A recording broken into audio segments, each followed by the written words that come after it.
Hey everybody, Sean here again. Today we're going to do some welding. We're going to change the sand plate out on a Cat mini excavator, Cat Mini X. This is not one of our newest machines, but it is a newer machine. It's a 303.5. See the sand plate there? See how it's down to the very edge of the teeth? You can see where I'll show you better when I get it out here. You can see where it's kind of loose, the weld's gone there between the front of the teeth and the edge of the blade. So what we're gonna do is we're not gonna unload this thing. It's up in the trailer. You can kind of see that, right? Okay, it's loaded. So instead of unloading it to weld it, I'm just gonna climb up in there. I'm gonna bring the bucket over the side. It's gonna weld it right out here. So I'm gonna do that and I'll get back with you. Okay, so back with you. Got the bucket out, hanging out of the trailer. Got my welder cable out, my leads out, ready for that when it comes time. Got my cutting torch ready to go. There's a welding water we're going to use to put the stuff back on. We'll talk about that in a minute. My sleeves, my chipping hammer, my gloves, my welding helmet, which is an auto darkening Miller. Don't leave home without it. And something to drink because it's hot out here. Luckily there's some overcast. Well, the first thing we got to do is get the old one off. You can see why we're replacing it. Here's the new one we're gonna put back on. Okay, this is the old one. See how much thinner it is, how much narrower it is? Okay, so what I like to use is 6-inch flat bar, 6-inch by 1/2 inch mild steel. The reason I use this, some of the guys use 4-inch, which is about this right here, about the size right here. But the problem with that is that when you use 4 inches, it gets towards the end of the teeth, and then the dirt that you're scraping up goes up over the blade, and it doesn't get in the bucket. It takes you twice as long to do stuff. So I use a 6-inch, which brings it up to here a little bit further, okay, and closes this gap up. So that brings up the question, what's a sand plate all about and why do we use them, right? Okay, well, so sand plate is used, you can imagine, so imagine if you will, you're on a city residential street in Tampa. Now you're on asphalt or concrete or whatever your surface you're on, you're digging a trench, you're laying a new water pipe, new water line. Okay, well your spoil pile, your dirt pile from your trench is up on the concrete. How are you gonna scoop that back up to get it back in the trench to bury the pipe if all you have is these teeth? You see what I mean? You can't scrape it up off concrete that way. You'll end up damaging the concrete, you'll never get the dirt picked up. So that sand plate is for that. It's to keep to scrape up on a hard surface. And the guys also are really good with these excavators, man. They can grade stuff with these blades too.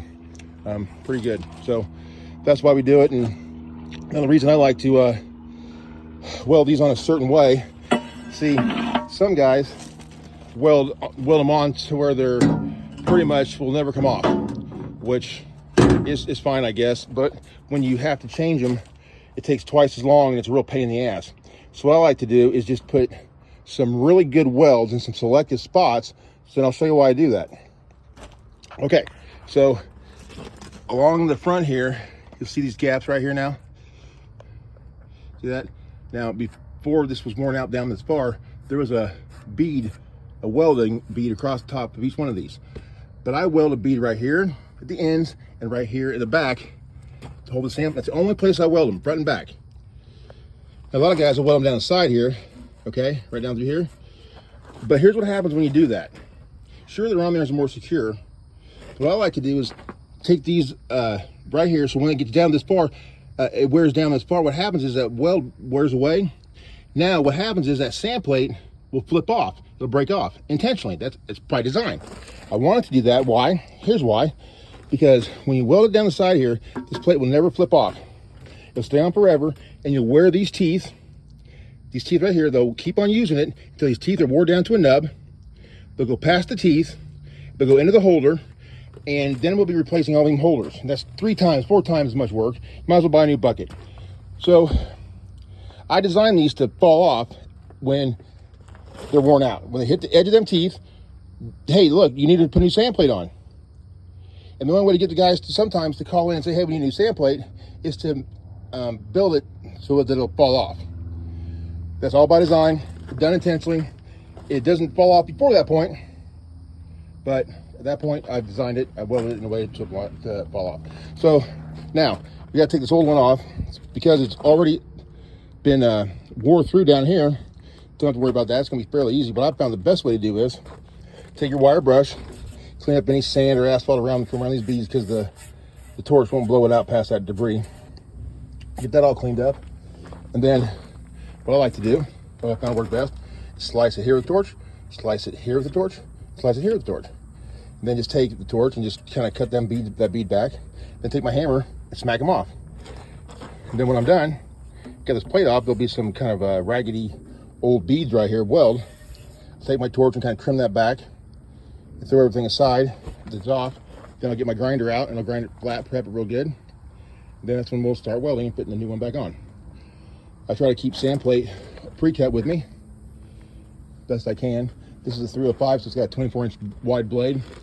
I'm sorry, it's 303, so it's got a 24-inch wide blade, or bucket, and the 305s have one that's a little bit wider. I believe it's 26. Unfortunately, all I have is one for 305 with me.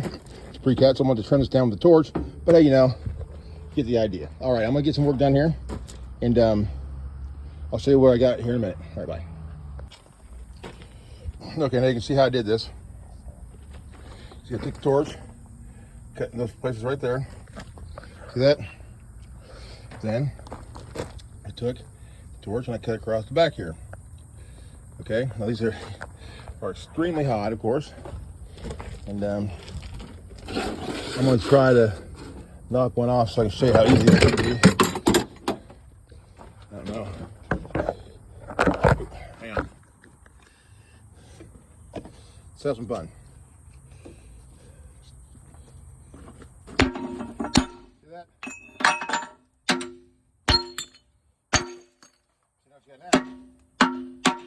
There's all them beads right there. See that? That's no bueno. So we got to do, we got to grind those down. Now we can use a grinder and those come off eventually. What I like to do is take my torch, just carefully trim all that off, okay? And then take the grinder and then make it nice and smooth. All beautiful and such. Ready to weld on. So I think amongst the first thing we gotta do is get the dirt off there, because it's hard to work with dirt and welding. Kind of get as clean as you possibly can. So, okay. Now, one of the things that you can probably see already, that the bucket has drifted down. So it's getting pretty low right now. I'm gonna go ahead and dress this up. Before I start welding, I'm gonna lift the bucket back up just to get everything back to where it's more comfortable for me, you know. Do this all day long. You wanna kinda, you know, not be all twisted up like a question mark. So we get ourselves a neutral flame.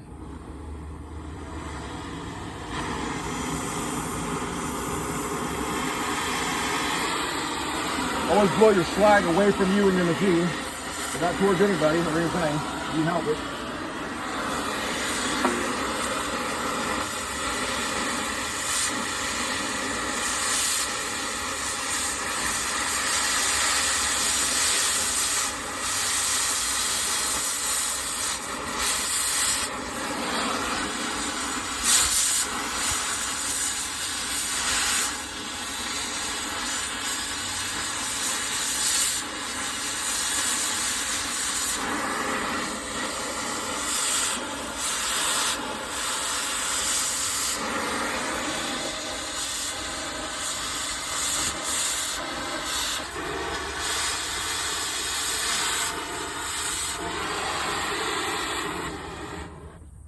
Okay, now you can see I got those down to just about flat. I'm just going to take a little dress up with the grinder.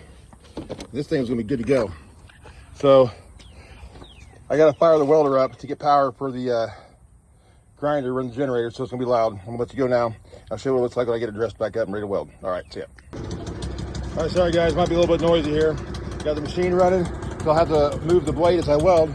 I got the welder running right now, so it's going to grind them. You can see what I did here. I dressed them all up nice. Got all the old bead off. Okay. Got them kind of dressed up at the end. And now what I'm going to do is I'm going to put my sand plate on there. I kind of got to make sure the bucket teeth are level, so you don't really have to use a clamp to put this up there, right? Okay, so a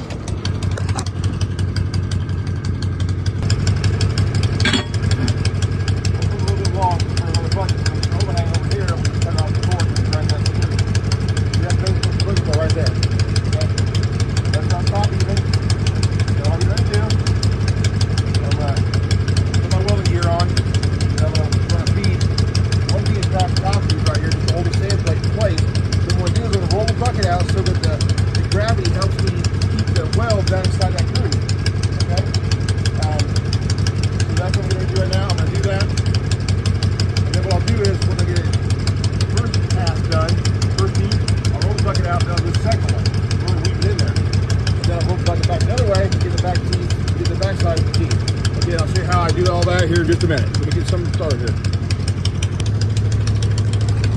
right, so we got the first pass done.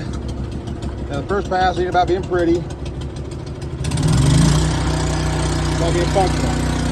Currently the bucket is like that. I'm getting ready to adjust that though, so it's more conducive to what I'm trying to do here with it. All right, hang on, show what I mean.